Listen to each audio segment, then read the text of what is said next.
आसंता काली ठारू लॉकडाउन घोषणा कर राज्य सरकार कोरोनार द्वितीय लहर को रोकिया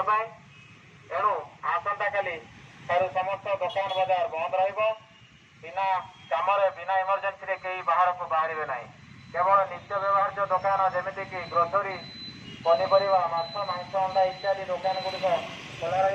तार समय सीमा हूँ सका 6 रु दिन 12टा पर्यंत जो मैंने किणाकिणी करने चाहिए से चली चली घर निकटस्थ 500 आसंता काली लॉकडाउन आरंभ होगी समस्त दुकान बाजार बंद रखे 6 टारू दुकान बाजार बंद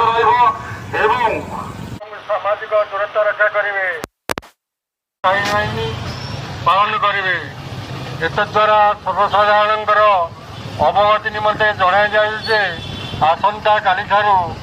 आपण मैंने मार्केटिंग आसिले 500 मीटर पर्यंत चली चली आसवे मास्क पिंधे एवं सामाजिक दूरत्व रक्षा करेंगे कमिशन पुलिस अनुरोध कर जनाऊँ आपण मैंने सरकार गाइडलाइन अनुपालन करेंगे।